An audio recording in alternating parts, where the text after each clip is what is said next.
Un saludo cordial y afectuoso para toda la audiencia y para el Ministerio Verdad Adventista. Agradezco a Dios porque nos permite estudiar la lección número 5 para el sábado 3 de febrero, cómo cantar la canción del Señor en tierra extraña, basada en el Salmo 137, versículo 4.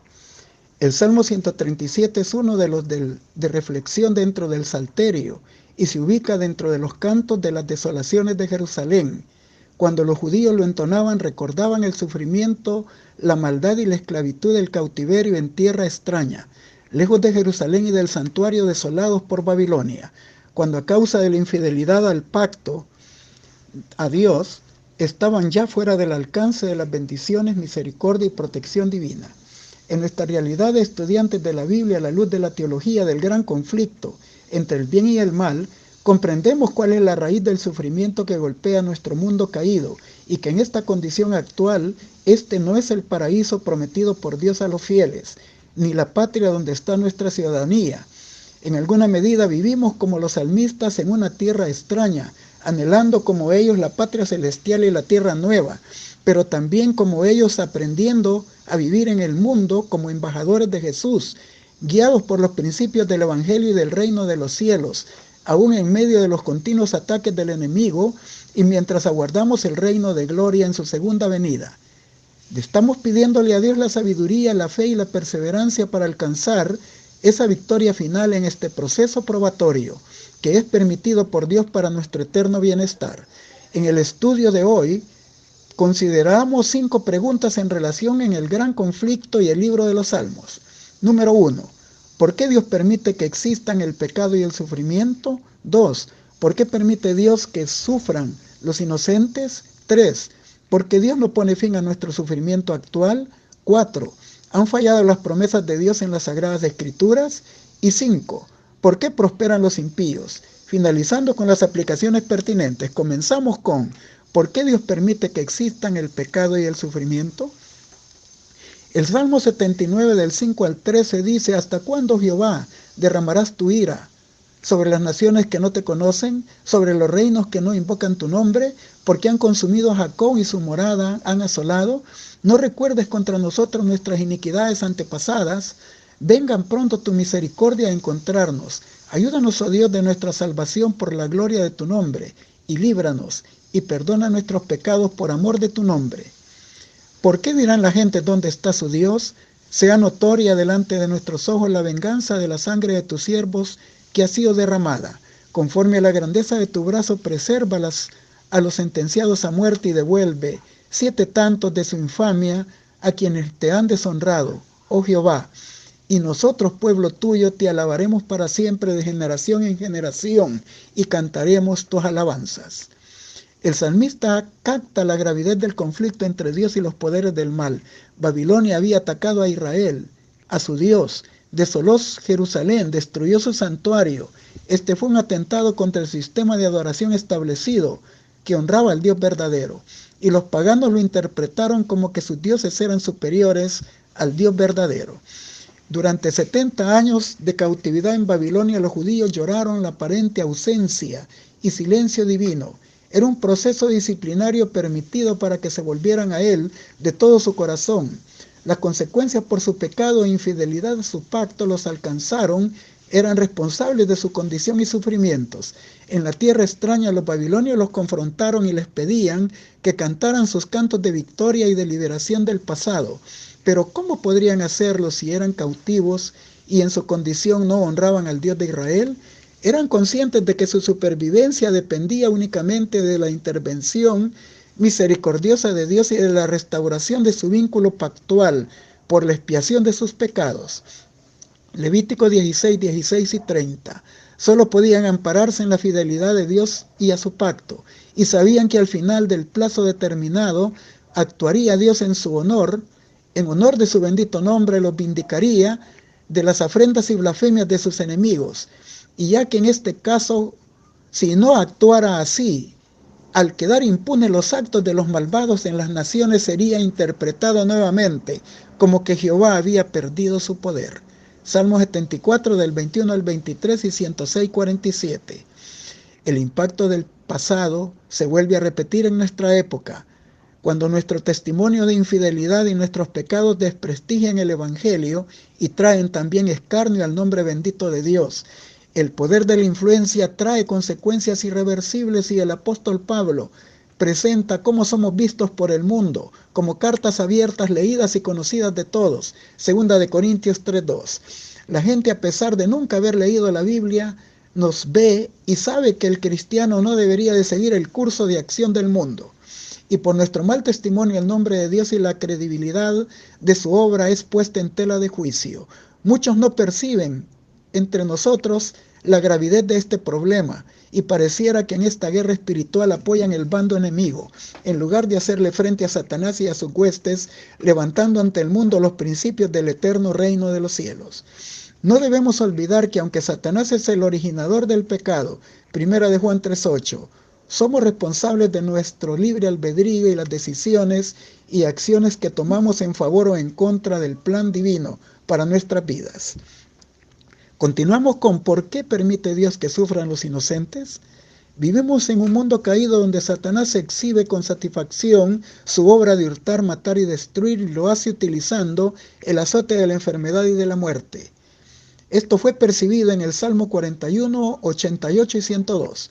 A la luz del conflicto entre el bien y el mal, todos los seres humanos, sin excepción, sin raza, color, sexo, nacionalidad, somos afectados directa o indirectamente, tanto los buenos como los malos. Esto trasciende la dimensión física, es un problema también espiritual. El salario del pecado va más allá de lo imaginable, demandará de nosotros la muerte eterna, si no disponemos el amparo divino en el plan de la salvación. Los salmistas expresan su sentir y el nuestro en clamores habituales buscando salvarse de la enfermedad y de la muerte. Porque mi alma está hastiada de males y mi vida cercana al sepulcro. Soy contado entre los que descienden a él. Soy como hombre sin fuerza, abandonado entre los muertos a espada que yacen en el sepulcro, de quienes no te acuerdas y que fueron arrebatados de tu mano. Salmo 88 del 3 al 5. Dios mío, no me cortes en la mitad de mis días. Por generación de generaciones son tus años. Salmo 102, 23 y 24. No podemos obviar esta realidad del pecado y las consecuencias en la vejez, en la enfermedad y en la muerte física, espiritual y eterna. Muchas de estas manifestaciones son producto de nuestras decisiones y acciones equivocadas, por desobedecer las leyes de la salud, del cuerpo y del alma. Y el pecado nos alcanza. Número 32, 23. Sin embargo, tenemos esperanza en que Dios puede perdonarnos por su gracia y darnos curación física y espiritual. Jehová lo sustentará sobre el lecho del dolor. Yo dije, Jehová, ten misericordia de mí, sana mi alma, porque contra ti he pecado. Salmo 41, 3 y 4. Muchos de los fieles servidores de Dios que respetan sus leyes, su palabra y siguen sus consejos en la alimentación saludable y prácticas de temperancia ven como injusto el ser afectados por una epidemia o pandemia. Pero cuando se estudia las Sagradas Escrituras, encontramos que aunque no seamos partícipes directos de los pecados y apostasías que otros cometen en el mundo, Dios permite que esto impacte nuestras vidas para invitarnos a la reflexión, al autoexamen y hacernos sentir más profundamente nuestra dependencia de Dios en todo momento y circunstancias, y para que podamos dar un testimonio de su poder milagroso. Y esto se descubre también cuando estudiamos en el libro de Job, en los primeros 2 capítulos, en la experiencia del patriarca. Y vemos todo a la luz del conflicto entre el bien y el mal, entre Cristo y Satanás, y cómo Dios no participa directamente en nuestro sufrimiento, pero lo permite para que nuestra fe sea aprobada por Satanás.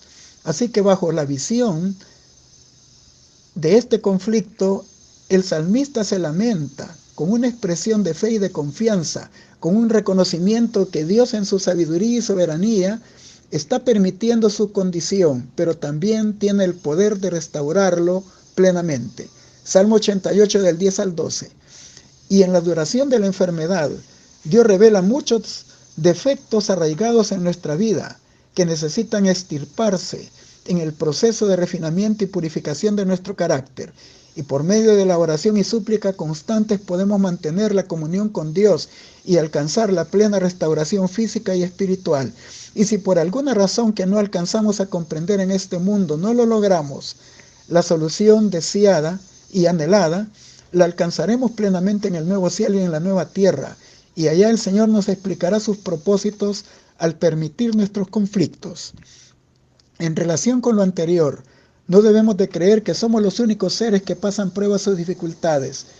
Los evangelios narran cómo Satanás visitó a Jesús durante toda su vida y ministerio terrenal, y podemos comprender la batalla entre el bien y el mal de forma más clara, al analizar las injusticias que vinieron sobre él como una avalancha, y cómo él las aceptó con sufrimiento cuando fue probado profundamente en su amor, y al estar dispuesto a atravesar aún por las puertas de la muerte por el bienestar eterno de toda la humanidad.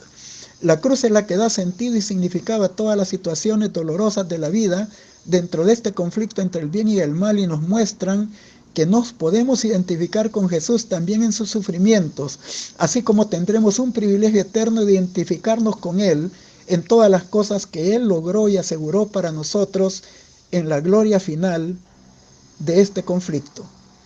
Continuamos con ¿por qué Dios no pone fin a nuestro sufrimiento actual? En nuestro estudio se nos invita a la lectura del Salmo 42, 63, 69 y 102. Ahí vemos la súplica y el anhelo por comunión con Dios, por sentir su presencia cuando sentimos una angustia, comparada con una sed que no se sacia. Salmo 42 del 1 al 3 y 63, 1. O con la que producen situaciones extremas de peligro, como verse atrapado en lo profundo de las aguas caudalosas, o por la asfixia del hundimiento lento en un profundo cieno. Salmo 69 del 1 al 3, Salmo 102 del 2 al 4, Salmo 131. El salmista se compara como ave solitaria en el desierto o pájaro que sale del nido y está fuera en el tejado solo, expresando una sensación de aislamiento de Dios. Nuestros familiares, amigos y hermanos de la fe nos observan con aprecio, comparten nuestro sufrimiento y están allí, pero saben que en estas situaciones solo el poder divino es efectivo. En situaciones similares a las nuestras, los salmistas evocan el recuerdo del gozo de la participación del culto público en el templo de Jerusalén cuando rebosaban de la presencia divina, y saben que solo pueden ser rescatados de su sequedad espiritual y restaurados plenamente por el poder divino. Su clamor y gemido es: levántate, oh Jehová, alza tu mano. Salmos 10, 12. No escondas tu rostro de mí, ni apartes con ira a tu siervo. Mi ayuda ha sido tú, no me dejes ni me desampares, Dios de mi salvación. Salmo 27, 9.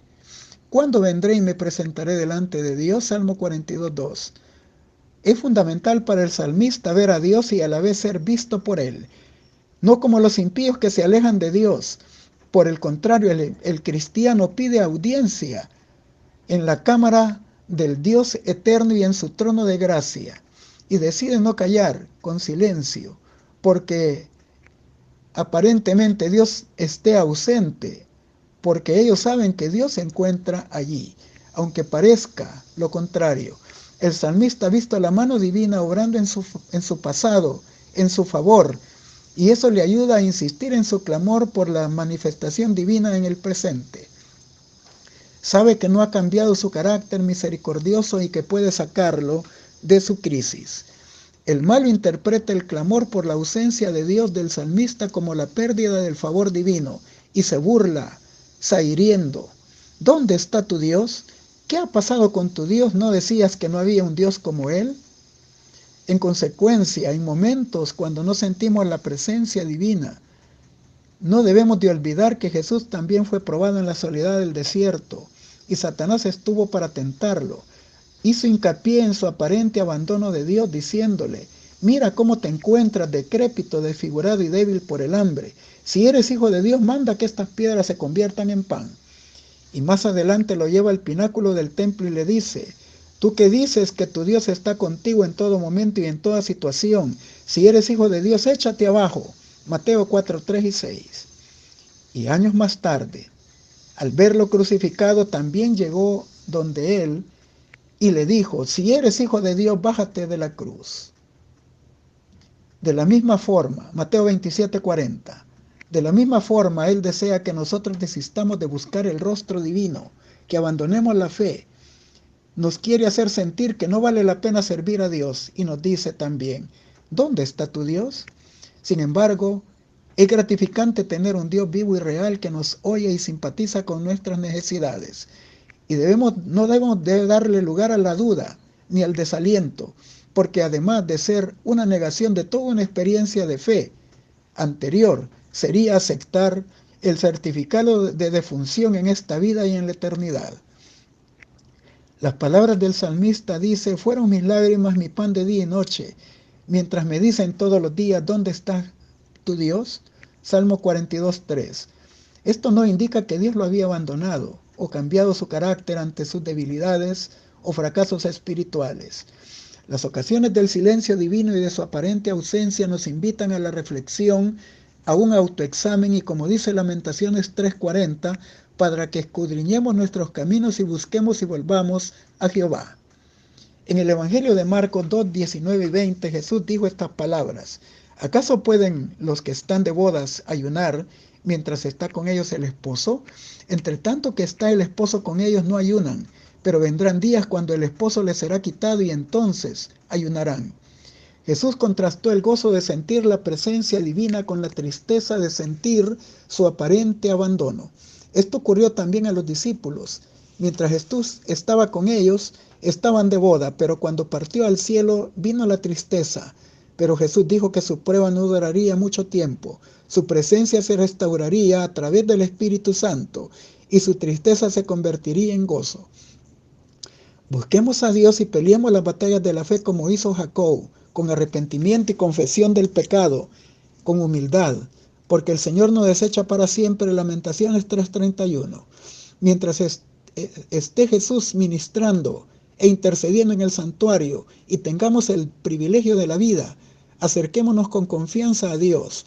Recordemos su invitación en Hebreos 4:14-15. Porque no tenemos un sumo sacerdote que no pueda compadecerse de nosotros, sino como uno que fue tentado en todo conforme a nuestra semejanza, pero sin pecado. Acerquémonos pues confiados al trono de la gracia para alcanzar misericordia y hallar gracia para el oportuno socorro. Hagámoslo con la seguridad de que los sacrificios de Dios son el espíritu quebrantado y el corazón contrito y humillado nunca despreciarás, oh Dios. Salmo 51:17. Continuamos con ¿han fallado las promesas de Dios en las Sagradas Escrituras? El Salmo 77. En él el salmista sufre un intenso conflicto interior, una mezcla de sentimientos entre sufrimiento y esperanza. Se dirige a Dios como quien se encuentra enlutado y gimiendo para que Dios escuche su clamor. Versículo 3. Gemir en el hebreo indica un grito de angustia mezclado con ira, como rugido de agua embravecida. Salmo 46:3. No puede dormir y no se halla en consuelo al recordar los pasados actos de misericordia de Dios y se pregunta, ¿acaso la misericordia de Dios llegó a su límite? ¿Ya no sería propicio a su pueblo? Sus promesas se cerraron para Israel y no se renovaría sobre ellos su piedad. Versículos 4-9. Junto con él podemos preguntarnos, ¿cómo puede el recuerdo de los actos salvadores de Dios en favor de su pueblo del pasado producirse estos sentimientos tan fuertes de angustia? Si nos ubicamos en sus preguntas, ¿ha cambiado Dios? ¿Es posible que olvide su pacto? ¿Desechará el Señor para siempre y no volverá más a hacernos propicio? ¿Ha cesado para siempre su misericordia y se ha acabado perpetuamente su promesa? ¿Ha olvidado Dios tener misericordia? ¿Ha encerrado con ira sus piedades? Salmo 77 del 7-9. Ante esto debemos de pensar que si en momentos cruciales como los de él, sus preguntas tuvieron profundo significado, ¿qué sucederá con nosotros cuando se cumple el panorama profético y venga sobre nosotros aquel tiempo de angustia, en el cierre del tiempo de la gracia, como nunca lo ha habido, y ya no esté disponible la intercesión de Cristo y sus méritos redentores, y no esté en nuestro alcance su misericordia, y no se renueve cada día como lo hace hoy? ¿Cambiará entonces Dios su actitud para con nosotros? ¿Es posible que Dios se olvide de su pacto que hizo con nosotros? Debemos de ver esto en la esfera correcta, la de nuestras decisiones y acciones basadas en nuestro libre albedrío, que darán testimonio si hemos sido fieles a Él y a su pacto, o si le hemos abandonado y le hemos sido infieles. El salmista en su larga noche de insomnio sabe que Dios no es el responsable de las consecuencias de sus decisiones y acciones erradas. Dijo, enfermedad mía es esta.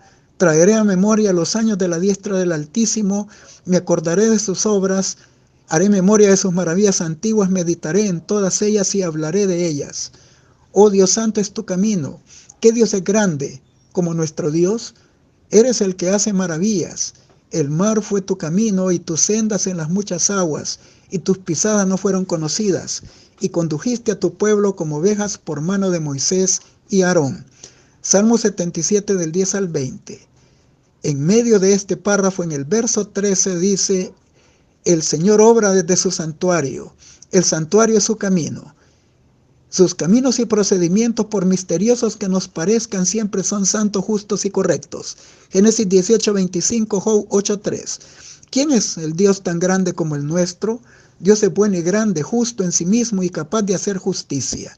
La seguridad del salmista reside en que Dios es fiel a su pacto, cumple sus promesas, su palabra es firme, espera en Él con fe sabiendo que Él es el mismo, que realizó milagros en el pasado en su favor.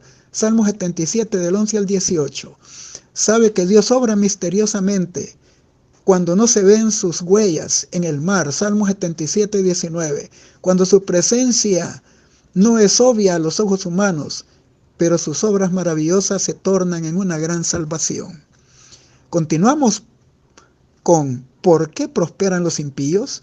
Los salmos contrastan la condición temporal del impío, sus goces, su prosperidad terrenal, combinada con su vida disoluta, comparada con las dificultades que experimentan en este mundo caído los que buscan a Dios.